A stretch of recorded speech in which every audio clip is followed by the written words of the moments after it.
अगर आप भी ये एक्टिविटी बनाना चाहते हैं तो उससे पहले ये वीडियो ज़रूर देखें ताकि मेरी गलती से आप सीखें और मेरी वाली गलती आप ना करें। मैंने पिछली वीडियो में बताया था कि मैं एक एक्टिविटी बनाना चाह रही थी जो कि ख़राब हो गई थी, और उसके कमेंट्स में और उसके बाद डीएम्स में मेरे पास बहुत सारे सजेशंस आए, जिसमें से एक सजेशन मेरी टीचर का था जिन्होंने मुझे ये कहा था कि मैं एक्टिविटी बनाने से पहले सिर्फ एक पीस ऑफ पेपर को टेस्ट कर लूँ। उससे ये होगा कि एक्टिविटी किस तरह जाने वाली है वो मुझे उसका अंदाज़ा हो जाएगा। उनकी बात पर अमल करते हुए मैंने जल्दी से उठाया एक पीस ऑफ पेपर। इस बार मैंने दूसरे तरीके का पेपर लिया था, वो वाला पेपर नहीं लिया था जो पहले वाली एक्टिविटी में यूज़ किया था, और उस पीस ऑफ पेपर के ऊपर मैंने इस तरह से मार्किंग कर दी और उसको सिक्योर कर लिया स्कॉच टेप से। इससे पहले भी मैंने कुछ लिख के सिक्योर किया था, बट वो सिक्योर करते टाइम ख़राब हो गया तो मैंने उसको डिस्कार्ड कर दिया। और इस बार मैंने जो मार्कर यूज़ किया है लिखने के लिए वो मार्कर भी परमानेंट मार्कर है। पहले मैंने परमानेंट मार्कर यूज़ नहीं किया था तो शायद वो भी एक फ़ॉल्ट की वजह हो सकता है।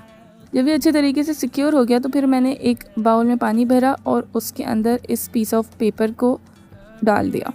काफ़ी देर के लिए मैंने इस पेपर को बाउल में पड़े रहने दिया और फास्ट फॉरवर्ड पे मैंने ये वीडियो बनाई।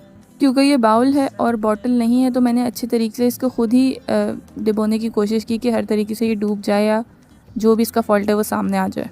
काफ़ी देर के बाद जब मैंने इसको देखा तो आप भी देख सकते हैं कि इसमें एक छोटा सा स्पॉट आ गया है पानी का, यानी कि पानी अभी भी पेपर तक पहुंच गया है, मगर इसमें जो लिखा हुआ है वो फेड अवे नहीं हुआ। इसी दौरान मुझे ख्याल आया कि मैं इस पेपर को दूसरे तरीके से भी टेस्ट करूं, तो मैंने दूसरा पेपर जो मैंने पहले एक्टिविटी के दौरान यूज़ किया था उसको और इसी वाले पेपर को भी बग़ैर टेप के सिक्योर किए इसी वाटर के अंदर डाल दिया।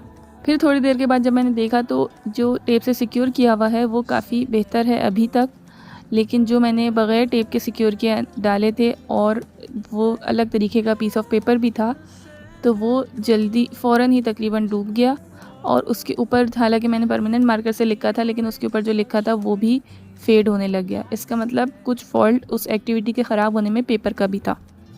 तो ये सारा टेस्ट करने के बाद मैंने जो रेड वाला पीस ऑफ पेपर था इसको अप्रूव कर दिया, और अब मैंने डिसाइड कर लिया कि अब जब मैं एक्टिविटी बनाऊंगी तो मैं उस रेड वाले पेपर पे ही बनाऊंगी। इस पेपर को तसल्ली के लिए मैंने फाड़ के भी देखा तो मुझे अंदाज़ा हुआ कि जो ब्लू वाला पेपर था वो फ़ौरन फट रहा था, जबकि रेड वाला पेपर हालांकि टेप नहीं लगाया था इस पर और ये भी पानी में डूबा उतनी ही देर था, लेकिन इसको फटने में थोड़ी मुश्किल हुई, यानी कि ये पेपर अच्छी क्वालिटी का है। लेकिन ये जो चार्ट शीट का पेपर था ये फ़ौरन ही फट गया।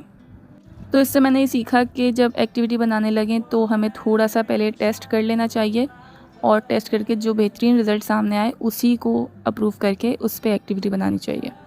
एक्टिविटी कैसी बनेगी और किस तरह चलेगी उसको देखने के लिए मुझे फॉलो कर दें। आज के लिए इतना ही, मिलते हैं अगले व्लॉग में, तब तक के लिए अपना ख्याल रखिएगा। अल्लाह हाफ़िज़।